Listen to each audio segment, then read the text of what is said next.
I'm going to try something a little different and share one of my own photographs with you and the things that I wish that I could tell this little girl right now. This photo was actually taken in my grandmother's home. As a kid, everybody congregated there. Cousins, nieces, nephews, everybody, aunts, uncles, elders. And as a kid, there was such a lot of hubbub, and I have the fondest memories from my grandmother's home. And this photo in particular, I'm not exactly sure who took it. I'm guessing I was maybe, I don't know, maybe 6, 8 years old. Not entirely sure. I have a nice little cute bob haircut. And in my hand I'm eating my favorite chips, which I still love to this day, Twisties. But I think the 4 things as I look at this photo and think about this little girl and some of the things that I would tell her back then to now is that being different is okay. I am an Aboriginal woman. I grew up in an Aboriginal family, predominantly in a community that, was not challenging, but it was a little different. And in my class at school, primary school, and the majority of high school, I was the only Aboriginal kid in the class. And as a kid, you don't really recognize that until somebody actually points it out, and it was pointed out pretty often, and I used to not know how to respond to it. And I thought that being different meant that there was something wrong with me, that because I didn't have the same skin color or the same hair or the same nose or didn't speak the same way, that being different was something to be ashamed about and something to be wrong or have a feeling of wrongness with attached to it. But as I got older, I realized that being different is actually okay. I mean, if we were all the same, how boring would the world be, right? So if you are different, like me, and you're wondering where you fit into this world, you fit into this world because you're here. Because you're here to impart things that you know, meet interesting people that you'll come across in your life, and make a huge lot of mistakes, fall in love many times, and still grow and still learn. And although many people have this, can be quite nasty and rude about differentness, I think that being different is actually kind of a really beautiful thing. Yeah. And as I said before, I'm eating a packet of Twisties. I still eat Twisties to this day. They are my favorite chips in the whole wide world. Cheese, of course. In this photo I actually have chicken, which is surprising because I don't like chicken. But here in Australia, they had, Twisties had this saying that would go along, or this tagline that would go along with their chips, and the tagline was, "Life's pretty straight without a twisty." And had I known then what I know now, that life is pretty straight without a twisty, because seeking out joy and having fun really is where some of the best lessons come from in life. And if life is boring, then you become boring. And if you don't experience things, then you have really nothing to talk about. So I think the message from the Twisties that, to me was now, 1, delicious chip to eat, and 2, that always have fun. Always try to have fun. Always try to seek out joy in your life. The smallest of joys. Like, for me, having a coffee in the morning with my husband on a weekend is joy. It's bliss. I love going to our coffee machine and making him a coffee and him thoroughly enjoying it because I made it. That gives me happiness, that gives me joy, and that's pleasure. So the joy doesn't need to be big things. It doesn't need for you, to go out and climb Mount Everest or do, jump out of an airplane or things like that.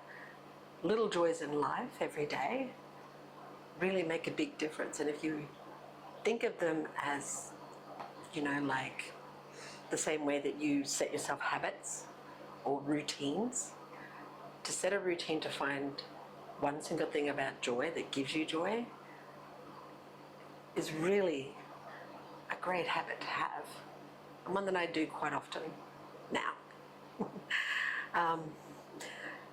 Another thing was that I was a very quiet kid. I was always very quiet. I was never out there. I was never the front center of attention, but I was quietly curious as a kid, and I would stand back and just observe and just watch and just, see how things unfold either throughout the day or, throughout the week, and then reflect on them later on in life. And I think that served me really well, both in my personal life and definitely within my photography, because being quietly curious, particularly as a photographer, is a real skill and a real art that tells better stories in your photos.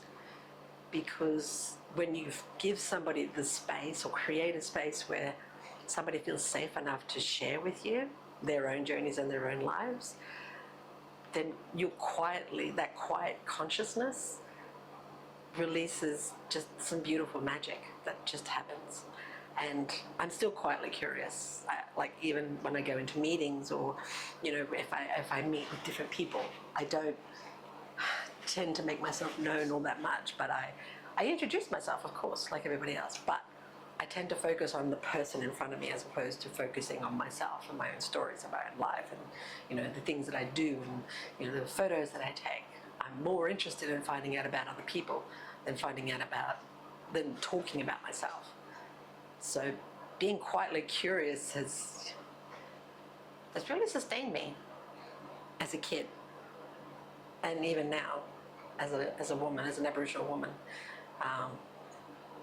And I really love this photograph because this photograph takes me back to as a kid when my grandmother in her home, every single wall space would be covered with photos.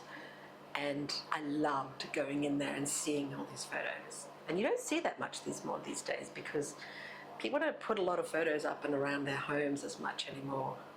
I don't know whether it's kind of an aesthetic thing or whether it's minimalism, not sure, but each to their own.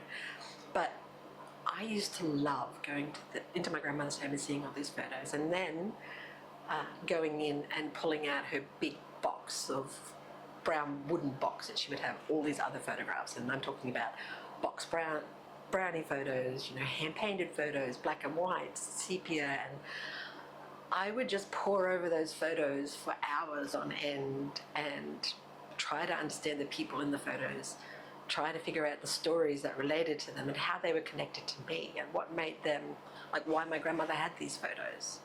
What importance did they play in our lives as a family, and then what importance did they play in our lives as a community? So I think that's definitely where my love of photography has come from. But I think my grandmother's place and having photos up and on the walls and in this big wooden box really gave me a sense of belonging, a sense of who I am, where I fit, what family I belong to, what my culture is, the history of our people. We don't have a glorified good history, Aboriginal people in Australia, but we have a history, and it's always important to remember that. And seeing photographs, actually holding photographs, creates discussion.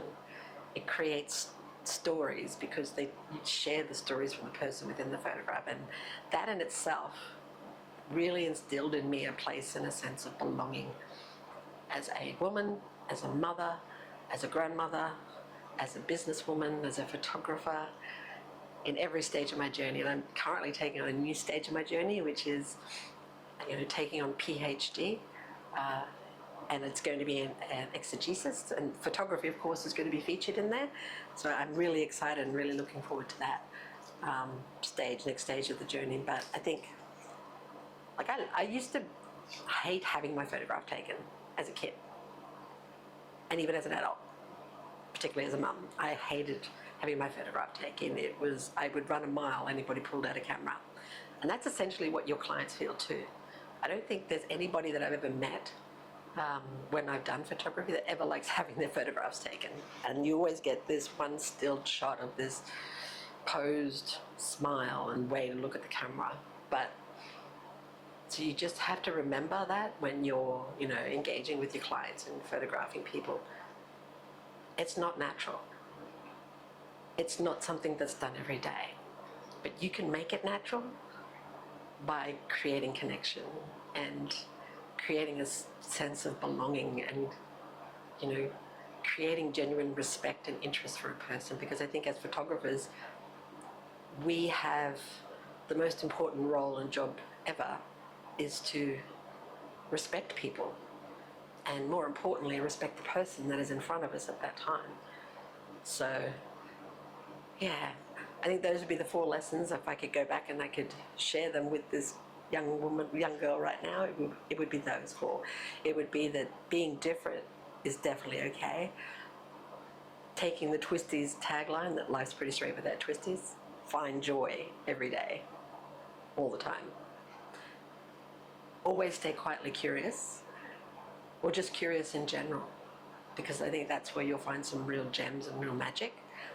And that, find your place of sense of belonging, find where you connect, create that in your space, in your photographs, in your storytelling, in the way that you communicate your art and your photography, I think is really, really important. And yeah, I love this photo now. I carry this photo in my wallet every day, actually, in my diary, and I look at it quite regularly. Yeah. So I hope there were some nuggets of joy in there. If not, I hope you enjoyed listening to the stories of, this little Aboriginal girl in a little community in Queensland who had a love and a passion for twisties and still does. And that there was something in there that was for you. So thanks for watching, and I'll see you in the next video.